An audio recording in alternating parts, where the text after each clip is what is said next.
আল্লাহ রাব্বুল আলামিন বলেন, আমি স্বীয় হস্ত দ্বারা আসমানকে বানালাম, এরপরে আমি আল্লাহ ওয়া ইন্না লামুসিউন আস্তে আস্তে এটাকে সম্প্রসারণ করতে লাগলাম। চিৎকার দিয়ে বলেন সুবহানাল্লাহ।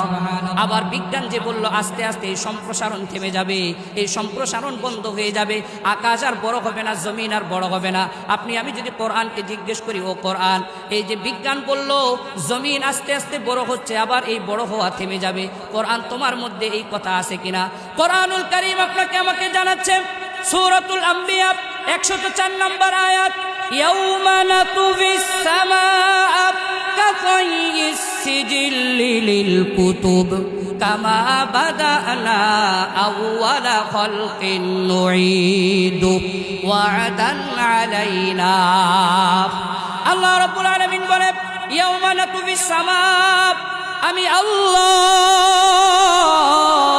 কিয়ামত আসার আগে আগে আমি আল্লাহ আসমান যেটা সম্প্রসারিত হচ্ছিল, আমি আল্লাহ এই সম্প্রসারণকে সংকুচিত করে দিব।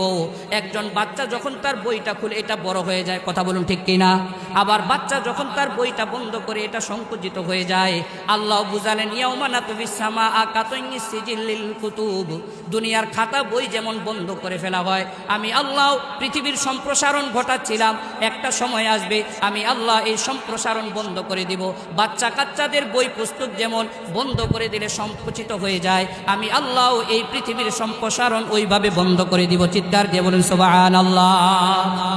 সম্মানিত দ্বীনি ভাইরা, আপনি আমি যদি আসমানের দিকে তাকাই, আসমান থেকে আল্লাহ মাঝে মধ্যেই আপনার আমার জন্য বৃষ্টি নাজিল করে। কি বলেন, ঠিক কি ঠিক না?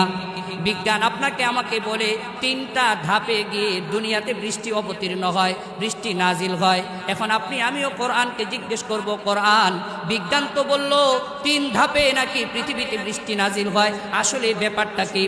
আল্লাহ রাব্বুল আলামিন কোরআনুল কারীমের সূরাতুর রুমের 48 নম্বর আয়াতে ইরশাদ করলেন, আল্লাহুল্লাযী ইউরসিলুর রিয়াহা ফাতুসিরু সাহাবা ফায়াবসুতুহু ফিস সামা কাইফা ইয়াশা ওয়া ইয়াজআলুহু কিসাফা ফাতারাল ওয়াদকা ইয়াখরুজু মিন খিলালিহি। আল্লাহ রাব্বুল আলামিন বলেন, আল্লাহুল্লাযী ইউরসিলুর রিয়াহ, বিজ্ঞান বলল 3 ধাপে বৃষ্টি নাজিল হয়। প্রথম ধাপ হলো আল্লাহ সমুদ্র এবং সাগর থেকে পানি উঠান, আসমানে উঠানোর পরে আল্লাহ তাআলা এইখান থেকে একটা বাষ্প তৈরি করেন। দ্বিতীয় ধাপে এই বাষ্প থেকে আল্লাহ মেঘমালা তৈরি করেন। 3 নম্বর ধাপে এই মেঘমালাগুলাকে ছড়িয়ে দেওয়া হয়। 2 মেঘমালার যখন ঘর্ষণ হয় তখন পৃথিবীতে বৃষ্টি নাজিল হয়। এটা হলো বিজ্ঞানের কথা। এখন আসুন আপনি আমি কোরআনুল কারীমের সূরাতুর রুমের 48 নম্বর আয়াতে যাই। আল্লাহ রাব্বুল আলামিন বলেন, আল্লাহুল্লাযী ইউরসিলুর রিয়াহ, রাব্বুল আলামিন বলেন তিনি ওই সত্তা, ওই আল্লাহ, হুল্লাযী ইউরসিলুর রিয়াহ, যিনি বাতাস প্রেরণ করেন সমুদ্রের মধ্যে। এরপরে আল্লাহ তাআলা বাতাসের মাধ্যমে পানি উপরে উঠান। জোরে বলুন, কোথায়? আসমানে। কোথায় উঠান?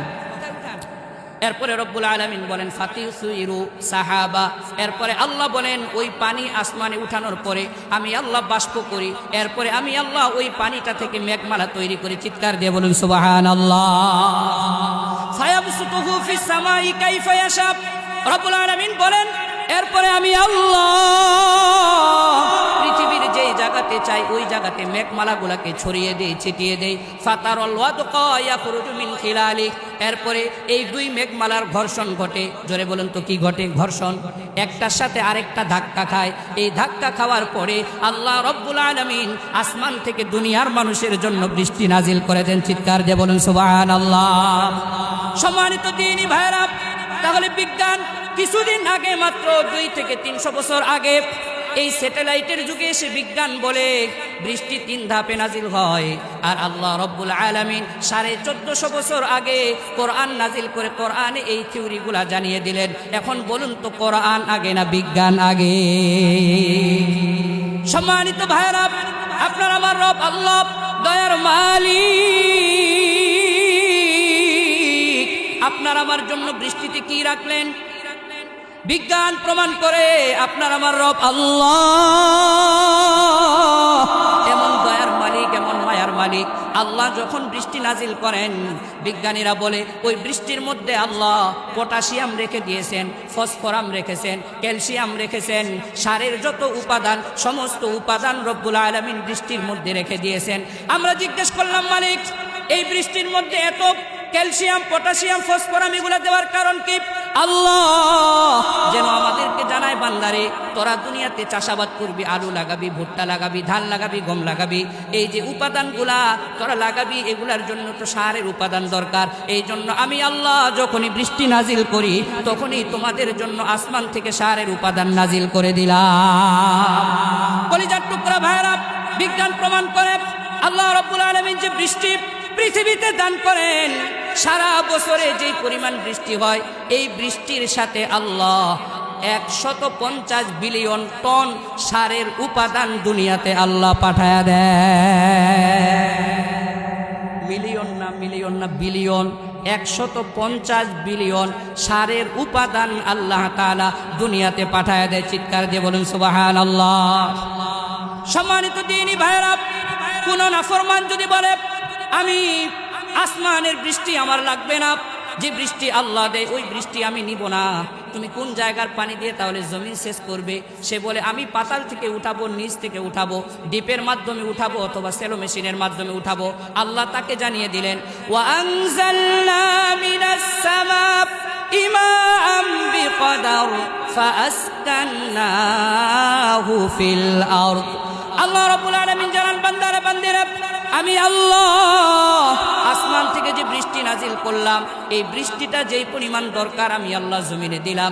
এরপরে আমি আল্লাহ যেটা দরকার না ওইটা আমি আল্লাহ ভূগর্ভের মধ্যে ঢুকায়া নিলাম। চিৎকার দিয়ে বলুন সুবহানাল্লাহ। আপনি আমি যখন ডিপ লাগাই, কল বসাই, ওই যে আল্লাহ আসমান থেকে বৃষ্টি নাজিল করে যেটা ভূগর্ভে ঢুকিয়ে দিলেন ওইখান থেকে আপনার আমার জন্য পানির ব্যবস্থা হয়। কথা বলুন ঠিক কিনা? সম্মানিত দ্বীনি ভাইরা, এরপরেও যদি কোনো নাফরমান বলে না আমি ডিপের মাধ্যমে উঠাবো না, খাল বিলের পানি নিয়ে আমি আমার জমিগুলা সেচ করব, আমি আমার জমিনে ওই পানিগুলা দিব।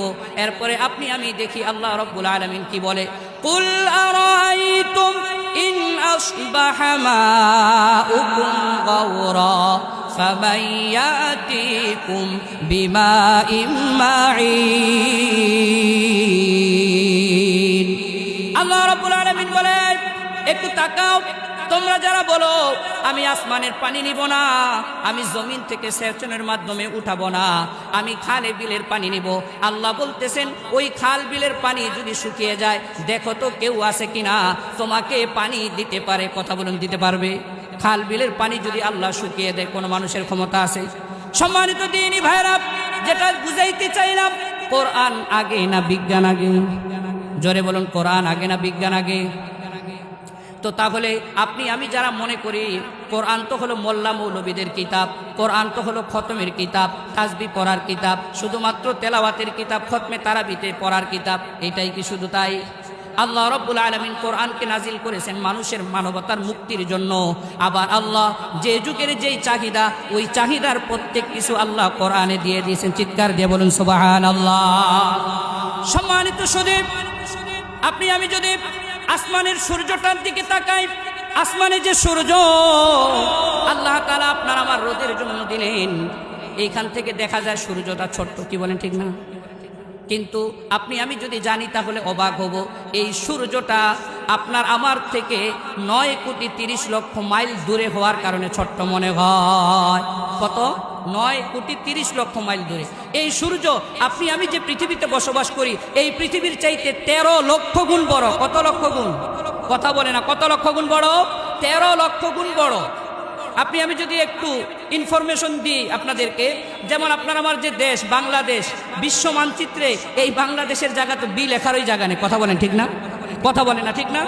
আপনার আমার চাইতে পাশের দেশ ইন্ডিয়া 30 গুণ বড়, এর চাইতেও আরো আমেরিকা এবং কানাডা এগুলা 90 থেকে 100 গুণ বড়। পৃথিবীর সবচাইতে বড় রাষ্ট্র আয়তনের দিক থেকে রাশিয়া বাংলাদেশের চাইতে 160 গুণ বড়। কত গুণ? 160 গুণ। তাহলে বাংলাদেশের দশা কোথায়? তারপর হলো প্রশান্ত মহাসাগর যেটা আছে, এই প্রশান্ত মহাসাগর এটা হলো 16,57,00,000 বর্গ কিলোমিটার। আবার আটলান্টিক মহাসাগর যেটা আছে এটা 8,40,00,000 24 লক্ষ বর্গ কিলোমিটার। এই সব কিছু মিলায়া পৃথিবী, এই পৃথিবীর চাইতেও 13 লক্ষ গুণ বড় কোনটা? সূর্য। তাহলে সূর্য কত বড় আল্লাহই জানে। কি বলেন? কে জানে? আল্লাহই জানে। তো আল্লাহ রাব্বুল আলামিন আপনাকে আমাকে সূর্যের মাধ্যমে যে আলো দেন, এই সূর্যকে আল্লাহ তাআলা 1,40,00,000 সেন্টিগ্রেড তাপমাত্রা দান করেছেন। চিৎকার দিয়ে বলুন আল্লাহু আকবার। কত? 1,40,00,000 সেন্টিগ্রেড তাপমাত্রা। এই আলো পৃথিবীতে আসতে 8 মিনিট 10 সেকেন্ড পর্যন্ত সময় লাগে। আল্লাহ তাআলা যদি সরাসরি আলো দিতেন দুনিয়ার মানুষকে, একটা মানুষও দুনিয়াতে বাস্তব।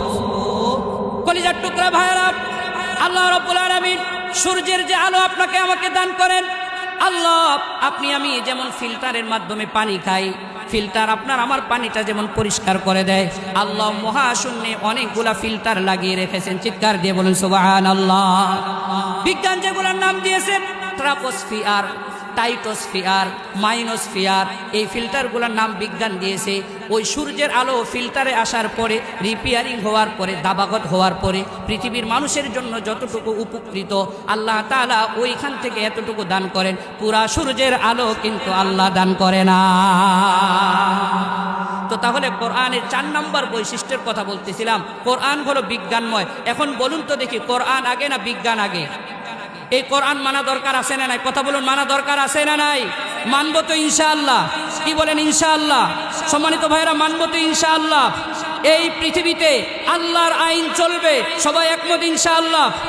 সম্মানিত সুধী, বাংলাদেশে মুখ্যম এক সময় চলতেছে কোরআনের আইন বাস্তবায়ন হওয়ার। এরপরে আর সুযোগ আসতেও পারে, নাও পারে। কথা বলুন ঠিক কি না? আপনি আমি যদি এই সুযোগটাকে লুফে নিতে না পারি, কি কওমি, কি আলিয়া, কি আহলে হাদিস, কি সুন্নি, সকলে কাঁধে কাঁধ মিলিয়ে যদি আল্লাহর কোরআনের শাসন পৃথিবীতে বাস্তবায়ন করতে না পারি, আর হয়তো বাংলার জমিনে সুযোগ নাও আসতে পারে। কথা বলুন ঠিক না? কথা বলুন ঠিক না? আপনি আমি স্বাধীন দেশ পেলাম, 24শে জুলাইতে আবার দেশ স্বাধীন হলো, কিন্তু নাস্তিক মুক্ত বাংলা এখনো হয়। এই স্বাধীন বাংলাদেশে রাখাল বাহা আবারও আপনার আমার নবীকে নিয়ে গালিগালাজ করেছে, কটূক্তি করেছে। মোহাম্মদপুরের জমিন থেকে বলতে চাই, ও নাস্তিক আর মুরতাদেরা, সাবধান হয়ে যাও, সাবধান হয়ে যাও। মুসলমানেরা তোমাদেরকে ছাড়বে না, ছাড়বে না। নবীর ইজ্জত আছে না নাই? জোরে বলুন, আছে না নাই? আওয়াজ তুলতে হবে। যারাই নবীর বিরুদ্ধে কথা বলবে, নবীর ইজ্জতের ব্যাপারে কথা বলবে, নবীকে কটূক্তি করবে, সংসদে তাদের ব্যাপারে আইন পাস করতে হবে, তাদের মৃত্যুদণ্ড দিতে হবে, দিতে হবে, দিতে হবে। একমত ইনশাআল্লাহ? একমত ইনশাআল্লাহ। তো যতটুকু আলোচনা হলো, কোরআনের পরিচয়ের কথা বললাম, আর কোরআনের 4টা বৈশিষ্ট্যের কথা বললাম।